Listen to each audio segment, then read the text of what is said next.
I see what ho, chaps and chappets, Game Chap and Bertie here. Yes. Yes, indeed, fellows, and I dare say we are now discussing quite a difficult question, I have to say. That is, of course, Super Mario versus Link. Who wins? Most certainly. Now, who would win? Now, before you think, well, who's got the best final smash, we're not talking about Super Smash Brothers. That's right. No, indeed. We're talking about Link and Mario just out their environments from their games and who would be the best, who would win if they were pitted wits against each other. In a fight, basically. That's right. Not their wits, no. They pitted their wits in a way. They're fighting wits. They're fighting right. wits. We're talking here, fellows, about the characters using their abilities from the games they come from. That is, of course, Mario uses only the abilities and skills he has in his games, and the same with Link. They don't have any fancy final smash techniques, up smashes or whatnot. It's not Super Smash Brothers. So I think the first thing we have to consider here is what form are these characters in when they battle? Well, exactly. You just imagine if one went into the other's world, who would win? So, I mean, if you look at them when they first start, I mean, Mario, he's got things like fireballs, etc. But he doesn't start with those. He just starts a little tiny little chap. Small Mario,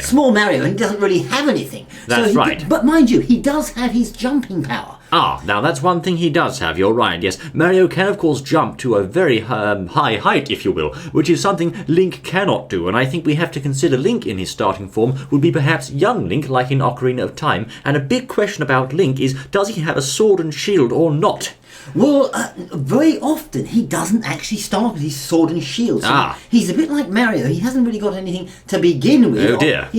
But could he be at a disadvantage starting? Because, of course, he can't jump. Now that's another very important point. Unless young Link goes to walk off a ledge, as it were, he can't jump. That is to say, he cannot jump at will, and he also can't jump anywhere near as high as Super Mario. So, although it's only small Mario we're talking about here, we have to remember that Mario's jump attack is very, very powerful and can knock out most of his enemies in a single hit. Exactly. So, just starting out there, if they started right at the beginning, as it were, in each other's world, it looks like Mario could have the edge there. Possibly. That's right, and we have to assume here the battleground is a neutral ground, if you will. It's not in the Mushroom Kingdom, it's not in Hyrule, it's just in a neutral ground. And I think we'd have to say probably Super Mario, or a small Mario in this case, would simply jump on the young Link's head, and that would be the end of that. Well, possibly, but then unless, of course, perhaps young Link could find a rock to throw at Mario, perhaps. Exactly. Now, he's very fast, Link, as well, as you know. He's quite fast. He has some good dodging attacks, and also young Link has the Z targeting mechanic, doesn't he? So he could perhaps dodge out of Mario's way, but I think after a long fight, perhaps Mario would have the edge in that particular battle, I think.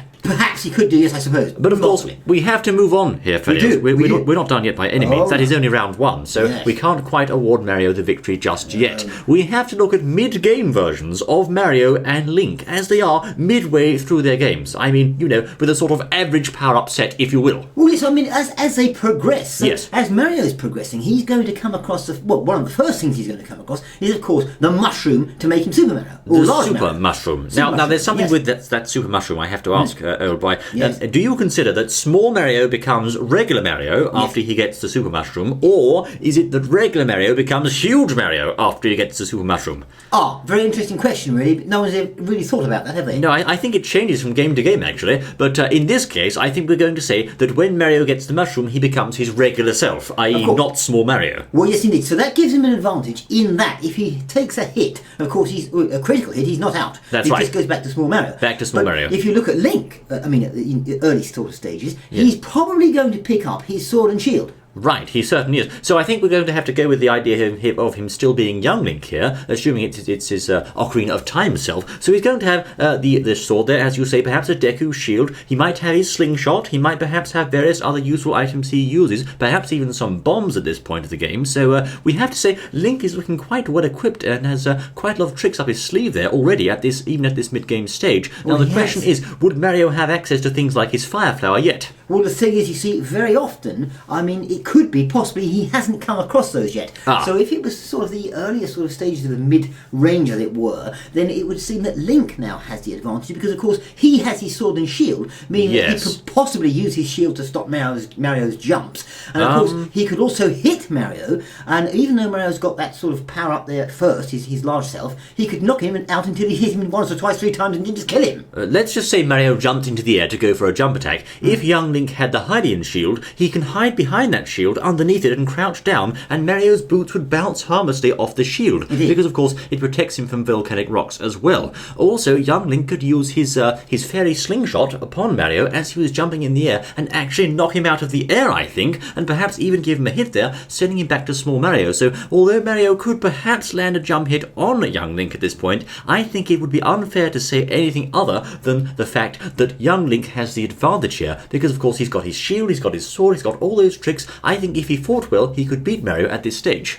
Well, yes, now he said they weren't in their individual worlds as it were, but if the things were still there, because we were saying they are, like the mushroom and the sword and shield and things, then you have to assume that perhaps Mario could, at this early stage, have one of the little, the little tortoise things, whatever they're called. A Koopa shell. The Koopa shell, you see. Right. He could be able to get one of those and whiz it across the ground from a distance. Okay, that's a good point. And of course, I think perhaps young Link would have trouble avoiding that attack if Mario did have a Koopa shell, but let's not forget the fact that young Link could simply dodge to the side and avoid that. Okay, now there is one other thing you have to bring into play here, and that is of course if Mario had a fire flower, he could potentially burn up young Link's Deku shield and do him some serious damage, but I don't think he'd have a fire flower yet, old boy. Well, no, I mean if you went to sort of fire flower stage... Yes, that's an advanced power-up stage, really, isn't it? Well, it is. I suppose you could talk about that. You could say, yes, okay, let's imagine if he did have a fire flower, but the thing is, if he'd got to that stage, perhaps Link could have things like ice arrows, etc., that could counter it. Right, so we are moving quite smoothly here into the endgame power-up forms of both characters, okay? Now, this assumes that both characters have access to the full set of items from their game, everything you can possibly think of in both games.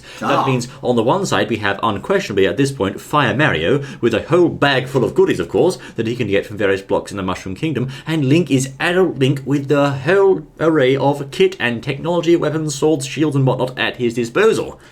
Yes, indeed. I was just thinking as you said that. Of course, I was thinking, Link would have his slingshot by now. His hook shot. Sorry, I beg your pardon. His hook shot, so he right. could sort of do a Tarzan across the landscape, as it were. A Tarzan, right? Well, okay. sort of thing. And yes. of course, but I was thinking Mario. Of course, if he's got with Mario, you see, he's got the is it Tanuki suit thing? The Tanuki suit, the cape feather, the propeller suit. Yes, indeed. But normally, can he have both of those at the same time? Can he have Tanuki as well as his fireballs? No, he can't. He can only have one or the other. So he'd have to swap and change. Let's say he had the Tanuki outfit. I'm not sure of the exact name, but it's the one in Super Mario Bros. 3 where you can turn into a stone statue. Okay, so he can temporarily turn himself into a stone statue to avoid or even become invincible to Link's attacks. Yes. Okay. Now we must also recall that Link, as Birdie says, has the hook shot. He has his ice and fire arrows and perhaps even light arrows. He has the best set of armor he can possibly get. He has the Master Sword, which is extremely powerful, and the Hydian shield, which he is now using to full effect, or perhaps even the mirror shield. So yes, he has a great many items, plus of course things like the iron boots, the hover boots, etc., and so forth. Well, yes, he does. Now he's and the bow, the all-important bow. He's got the bow for distance attacks, so it looks that Link is looking in a very good position later on in the game, as it were. Yes. But I'm going to throw something in the works right now. What's that? Well, what about Mario's star? Exactly. Now, we can't forget that, okay? Mario's superstar. All he has to do, Fedeos, is touch that superstar. He becomes a glowing, flashing, invincible version of himself. Anything he touches, with almost no exceptions in the whole series, gets knocked out in one hit. Exactly. And I have to say, that would include Link for sure. Well, we have to assume it would do. Okay, so if he got that superstar, he would become a faster runner and invincible for a short period of time. If he touched Link whilst under the effects of the superstar, he would knock out Link in one fell swoop, gone, no matter how strong he was. But what if, though? I mean, that's true. That is true. We can't argue with that.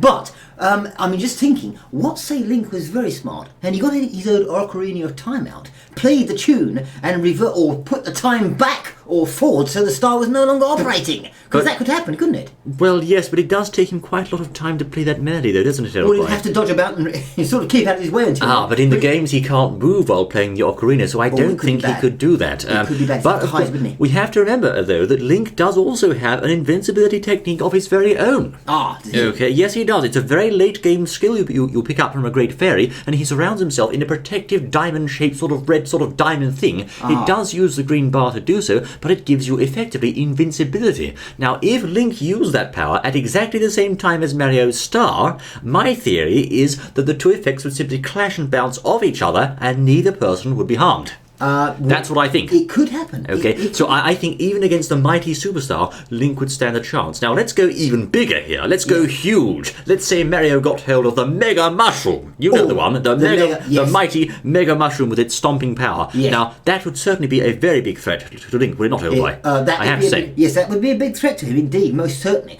Of course, Link would have his arrows, I suppose, for distant sort of attacks. Maybe he could freeze Mario. They'd bounce straight off Mega Mario, though, surely. I suppose he could do, yes. But also, some people may say, yes, indeed, but young Link also had the Giant's Mask. That's true, but remember that adult Link could not equip the Giant's Mask because he never had it.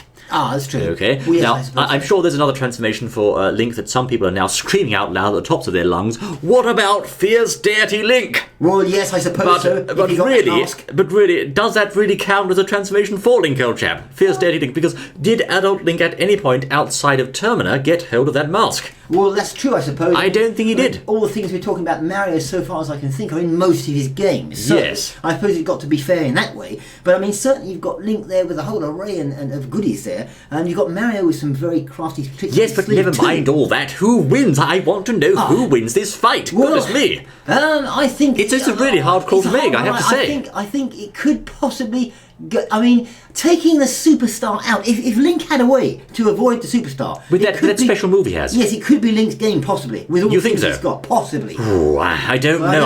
I don't know. I think Mario could perhaps edge it, old chap. I'm not sure. Because bear in mind, Link, of course, can no longer crouch and hide under his shield, so Mario can still jump on his head. And although he does have that protection move, it doesn't last forever. Now, of course, he has, in some of his games, the Gale Boomerang, the Addos, the Hookshot, and many other things. But Mario is very, very good at dodging things, just like Link is. Well, he's got those fireballs very quick, and he's got all sorts of other things he can use. I mean, I have to say here, Mario is definitely outgunned, old chap. I think this really comes down to the skill of each individual hero. Most certainly, yes. I suppose the skill of the hero will go into it. It could go either way, possibly with Link having an edge there with all the things he's got. Yes, but then again, Mario's got a lot as well. So it could go either way. I mean, what do you out there think, all you chaps and chapettes and general people? Well, if I'm brutally honest, ladies and gentlemen, I have to say I think Link has the slight advantage here. Are we in agreement there, old boy? Possibly. I think Game Champ and Bertie are going to give Link the win in this particular battle, but only just. It would be a very, very close battle, I have to say. Well, it could be. I mean, we could be wrong. Maybe some people may be saying, no, you've forgotten this. And I suppose if you bring the star into it, it could be Mario's game, but who knows? But you know who I think we should do next? Who? We should do the bosses of their particular worlds. Ganondorf versus Bowser. Well, that's an interesting one, but we'll have to discuss that next time, Fedeos. So, our winner for this battle, Fedeos, then, ladies and gentlemen, just edging it there, is Link in the final form and Mario in the starting form. Thank you very much for joining us in this Game Show and Bertie Nintendo battle of sorts. I'm looking forward to seeing you once more in the next exciting outing, I say. We do. Until then.